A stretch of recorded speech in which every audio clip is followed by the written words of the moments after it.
With a shoulder girdle, we'll do some nice mobilization just to loosen the hips up first. So, and I mentioned that we're going to address hamstrings. So, good way of starting. Just going to do a little traction. So, nice traction. So, you're tractioning the head of the femur out of the socket. Using my body weight out of this. And then we're going to do a hamstring stretch.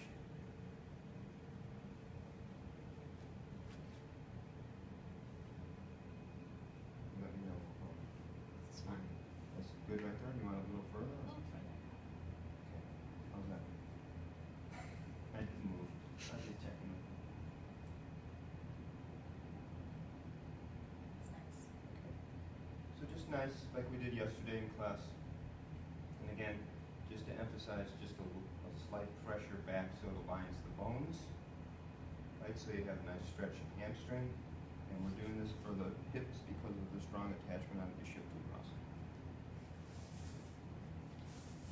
Okay, next we're just going to do, let's get your legs back. And I'm going to open my stance, place my hands below the knees. Now this is just to stretch out the lower back. So knees to chest, right? But notice using my body weight, so my arms are straight and I'm just leaning in. Feel that?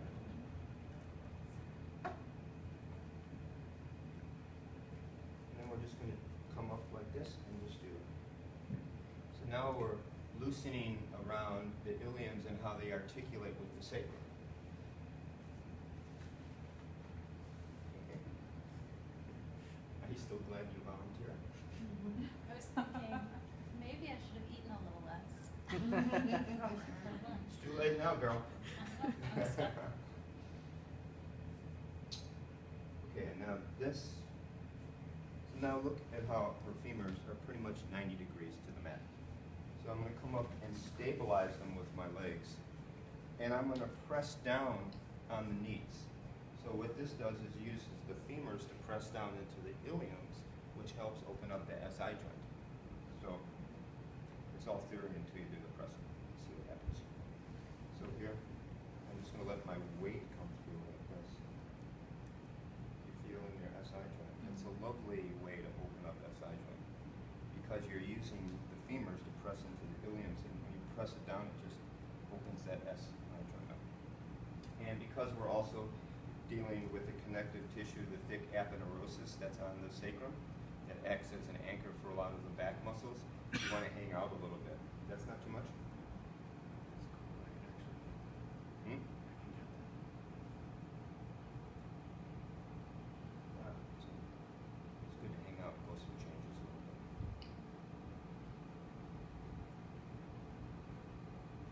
Now the handstand is the tricky. Okay. So now come out of that slowly.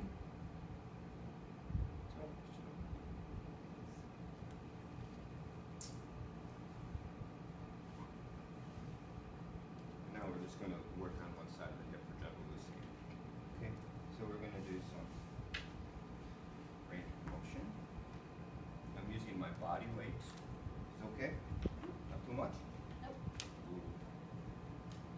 We're going to do a little stretch across. So stand up, everybody. Come look. So I'm going to stretch that way. Because you want to stretch here to get tensor fasciae latum. So I'm going to step across like this and stabilize that extended leg, and then just bring the leg across. Strong stretch. And that's enough for her. Okay, relaxing a little bit into it. Doesn't take much. Okay, we're going to come back. Back over here. And knee bent, foot on the floor, and we're going to do a little modified stretch for her. So this way, open this up, now into the hip and lower back. You feel?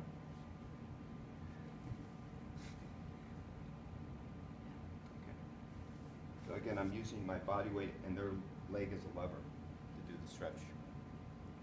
Now I'm going to come in here a little bit, but rather than allowing her hip to hang up in space, I'm going to come like this and support with the side of my foot. So now I can add a little palmar compression into the side of the leg. Pressure's okay? Mm-hmm. And it feels like she can take a good amount of pressure here. So rather than the palm, I'm going to use my knee. And it makes a big difference as far as contact goes. Also a lot easier for Randy. Thank you. And that's your knee there? Yeah. So easy. So we're, along with working the physical structure of the IT band, we're following a particular meridian, a gallbladder meridian, that runs right through. And the two major release points for the hip is gallbladder 29 in the belly of tensor fascia lata, and gallbladder 30, which is right in the belly of piriformis. And so we're working this line here because it's the same meridian. Here's so nice, easy. So you can get nice sustained pressure just by using your knee. And we're going to come out like this. We're going to lift the foot and place the arch of the foot on the top of our hip, and just going to lean forward like this. All of this to loosen the muscles around the hip so that we can get at the points a little bit more. And we'll let it come out a little bit.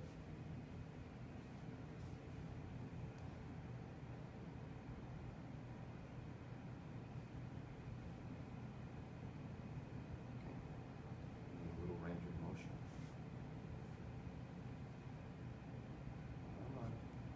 Come on you. So my body's going with it one way and the other.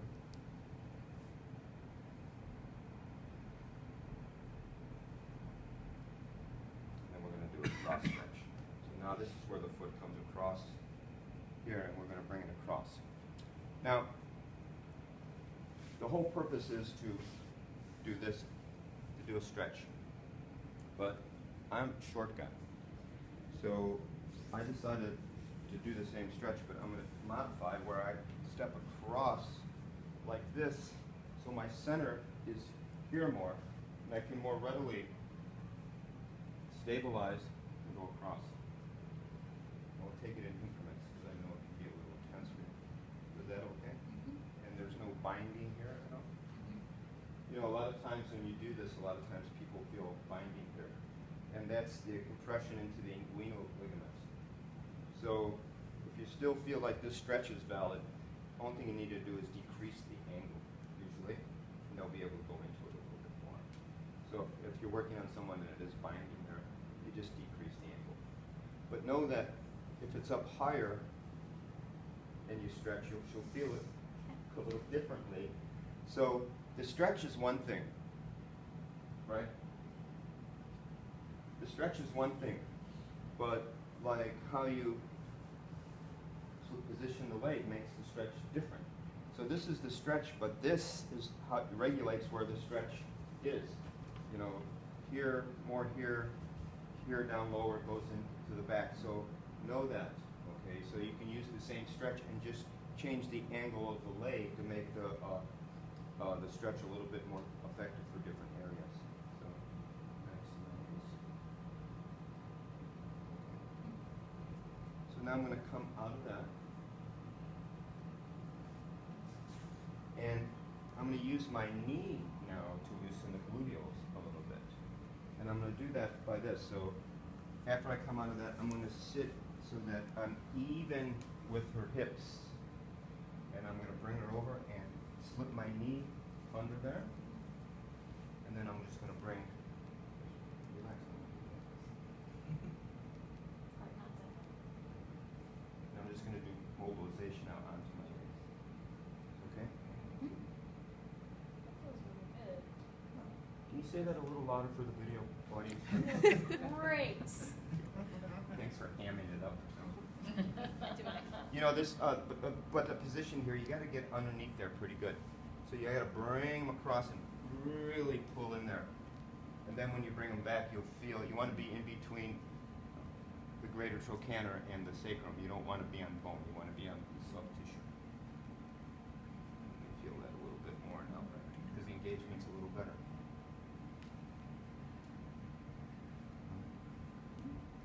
And then finally, this over. Oh, not so fun. And then I'm going to put my knees right up against the sacrum. And then I'm just going to go like this. It's okay?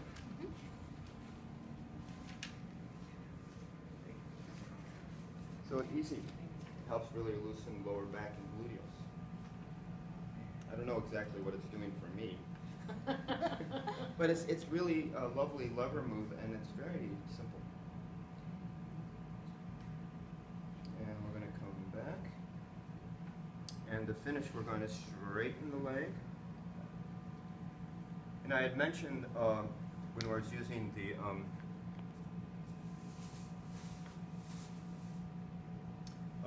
skeleton to show the attachment of the bigger muscles that affect the pelvis, which in turn affect the hip.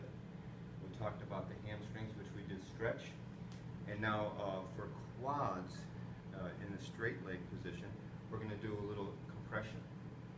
So remember the hand positions we were using to compress here into the shoulder this morning? Same for the quads. So it's this position where you're right up against them with your knee here, and you're up on this outside foot. And you feel for their ASIS, and you're going to come distal below that, and you're going to take your palm like this and move the musculature towards the midline, and then just put your lunch right down on it. So you have nice sustained compression using your body weight. And you want to get some looseness in the quads so that the pull from the hamstrings and the quads, both in the anterior and posterior, keeps the bowl, the pelvic bowl, relatively even. Right? Because if the quads are excessively tight, you have that anterior pelvic tilt. So you want to move the musculature towards the midline and then come down with your body weight. Okay. And the reason I'm up like this again is so I can ease my body weight in. And if it gets too much, you want to have a safe word, or are we okay? I'll let you know. Okay. So if it gets to be too much, you can easily shift your weight off. And you're going to take that compression down to just above the patella.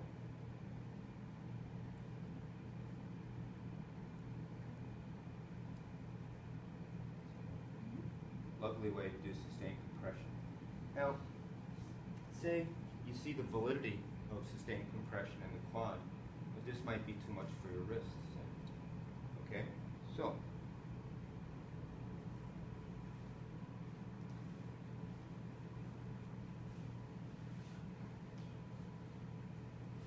come over here. This is a good optimal place right here. You can see. Okay, so here's her knee. I have my hand under the knee, so I'm sitting above the knee and below the ASIS. So I'm just going to come like this.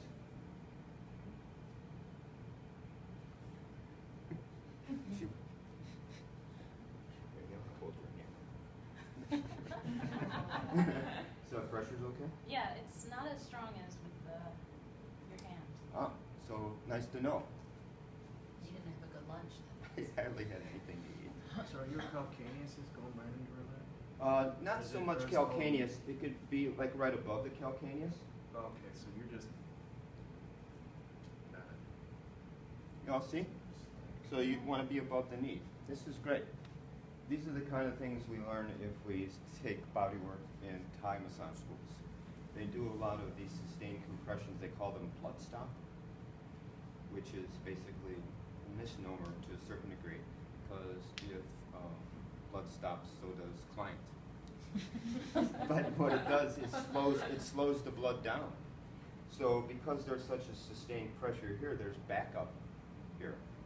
And then when you release, they'll feel a nice warm rush, and that clears out the channels. You have a question? What if you suspect thrombotic clots? No. Really? Yeah. Alright. Not to do it. Yeah. Not to do it. Of course. But she doesn't have it. No, No, I'm just saying, Oh yeah, it's contraindicated if that's going down, for sure. Okay, so nice, right? And also too, you can take this compression, this is a good indicator to tell actually how they're doing. By holding their and you can also take it below the knee for the lateral posterior aspect of the knee, of the leg. That's a really good way to look at that. So this is tibialis anterior and peroneals to a certain extent, but also you're compressing into gastroc. It's three. It's three compressions in one. That's it. but wait, there's still more. There's always Yeah. more. Were you gonna say something? No, I was just What about- because you're getting from behind the top. Right. Are you spreading out the membrane between the bones? Wait, Hmm? there's that thin membrane, I can't remember the name of it. I don't know. I like, if it's beneficial, yes. I don't really know the membrane. Like a fascia? Oh, the interosseous membrane? I can't. Okay, that was my only guess. So we're gonna come out of that. Okay, so, so then you would do the same thing on the other side. So that's gonna be our opener for opening the hips, okay? So get with somebody.